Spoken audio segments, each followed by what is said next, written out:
अस्सलाम वालेकुम dear students, first year physics new course chapter number 2 force and motion lecture number 14 momentum. The quantity of motion possessed by a body because of its mass and velocity. Momentum किसी body के पास उसके mass और velocity की वजह से quantity of motion को कहा जाता है। इसको ऐसे भी डिफाइन किया जा सकता है, the product of mass and velocity of a moving body is called its momentum. किसी बॉडी के मैस और वेलोसिटी के प्रोडक्ट को मोमेंटम कहा जाता है। फ़र्ज़ करें यहाँ पे एक बॉडी है, इसके मैस का नाम m और ये वेलोसिटी v से मूव कर रहा है। अब इसके मैस और वेलोसिटी के प्रोडक्ट को मोमेंटम कहेंगे।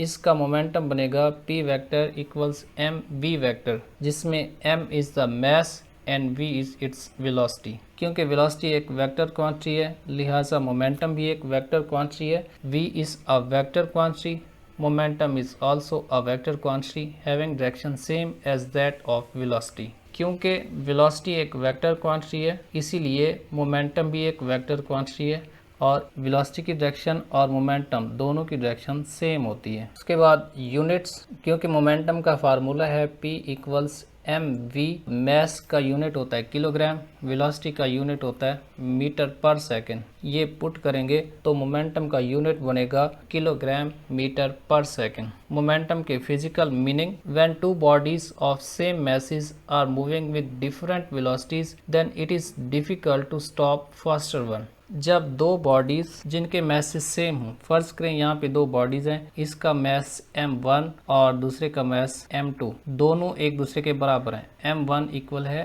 m2 के। अब m1 की वेलोसिटी का नाम v1 और m2 की वेलोसिटी का नाम v2। अगर ये मूव करते हुए किसी चीज़ से कोलाइड करेंगे, दोनों में से जो फास्टर होगा उसको स्टॉप करना मुश्किल होगा। When two bodies of different masses moving with the same velocities, it is difficult to stop massive one. अगर दो बॉडीज़ हैं जिनकी वेलोसिटीज़ इक्वल हैं, यहाँ पे मैस का नाम m1 और इसका नाम है m2, m1 m2 से बड़ा है और इस वक्त m1 की वेलोसिटी v है और m2 की वेलोसिटी भी v है, मींस दोनों सेम वेलोसिटी से मूव करें। अगर ये दोनों किसी चीज़ से कोलाइड करेंगे तो दोनों में से मैसिव को स्टॉप करना मुश्किल होगा। This shows that the moving body has quality due to which it exert a force on anything that tries to stop it. यहाँ से ये पता चला कि मूविंग बॉडी के पास एक क्वालिटी आ जाती है, जब आप इसको स्टॉप करना चाहेंगे तो ये उसके ऊपर फोर्स लगाएगी। उस मूविंग बॉडी की ये प्रॉपर्टी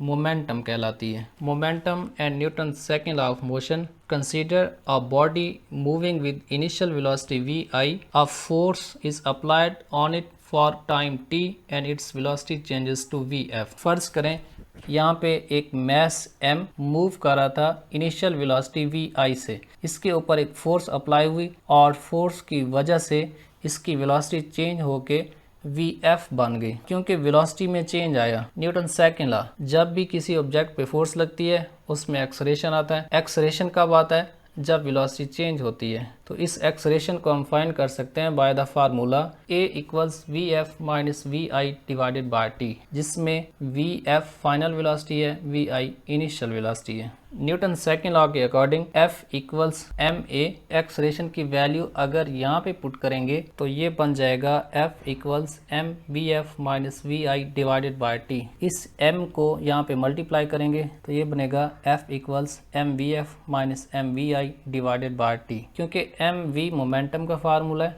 यहाँ पे f फाइनल के लिए है और I इनिशियल के लिए है, means mvf is the final momentum, mvi is the initial momentum। तो हम इसको ऐसा लिख सकते हैं f equals pf minus pi divided by t। pf minus pi क्योंकि चेंज को रिप्रेजेंट कर रहा है तो हम इसको ऐसा भी लिख सकते हैं f equals delta p divided by t, जिसमें f अप्लाइड फोर्स है। अगर लिखेंगे डेल्टा p तो इसका नाम है चेंज ऑफ मोमेंटम, लेकिन delta P over delta T इसका नाम है rate of change of momentum. इस फार्मूला के अंदर एक तरफ अप्लाइड फोर्स है और दूसरी तरफ है rate of change of momentum. Newton second law in terms of momentum ऐसा डिफाइन किया जा सकता है, force applied on a body is equal to the rate of change of its momentum. जब आप किसी ऑब्जेक्ट के ऊपर फोर्स लगाते हैं उसके मोमेंटम में चेंज आता है। It is the most general form of Newton second law of motion. इसे Newton second law of motion की मोस्ट जनरल फॉर्म कहा जाता है। अब इस फार्मूला को यूज करते हुए हम मोमेंटम के यूनिट्स निकाल सकते हैं। यूनिट क्योंकि फोर्स इक्वल है डेल्टा P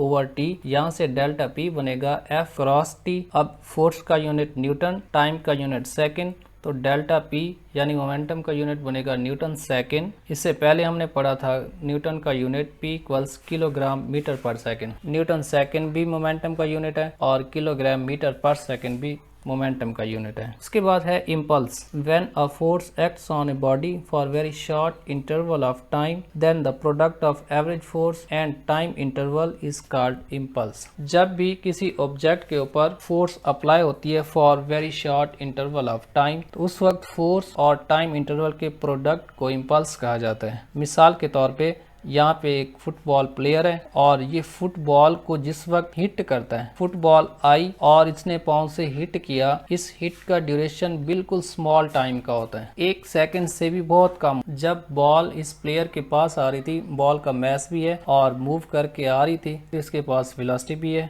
मैस और वेलोसिटी दोनों को मिलाएंगे तो मोमेंटम बनेगा। इस आती हुई फुटबॉल के पास मोमेंटम है और जब इसके पाँव से हिट हुई तो बॉल ने अपना मोमेंटम ट्रांसफर कर दिया इस प्लेयर के पाँव के ऊपर। जब इस प्लेयर ने अपने पाँव को घुमा के इसके ऊपर हिट किया, क्योंकि इसका मैस भी है और मूव कर रहा है तो वेलोसिटी भी है, अब इस प्लेयर ने अपने पाँव के जरिए मोमेंटम ट्रांसफर किया, बॉल ने अपना मोमेंटम ट्रांसफर किया। ट्रांसफर का जो ड्यूरेशन है वो वेरी शॉर्ट ड्यूरेशन है। अब ये जो very short interval of time के लिए मोमेंटम का ट्रांसफर है, इसे इम्पल्स कहा जाता है। इसको डिफाइन किया जाता है impulse equals force cross T, और हमने ये पढ़ा था F क्रॉस T ये तो डेल्टा P के इक्वल होता है। तो इम्पल्स को ऐसा लिख सकते हैं I इक्वल्स डेल्टा P।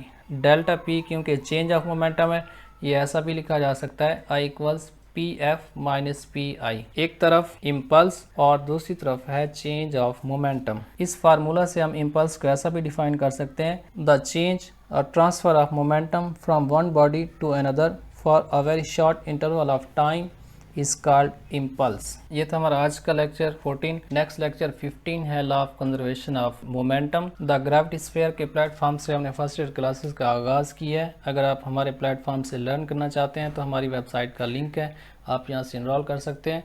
उसके बाद ये व्हाट्सअप नंबर है, आप यहाँ से भी कॉन्टैक्ट कर सकते हैं। ग्रेविटी स्फीयर के नाम से हमारा फेसबुक पेज है, आप इसको फॉलो कीजिएगा, और द ग्रेविटी स्फीयर के नाम से हमारा यूट्यूब चैनल है, आप इसको सब्सक्राइब कीजिएगा ताकि हमारे आने वाले तमाम लेक्चर्स आप तक पहुंचते रहें।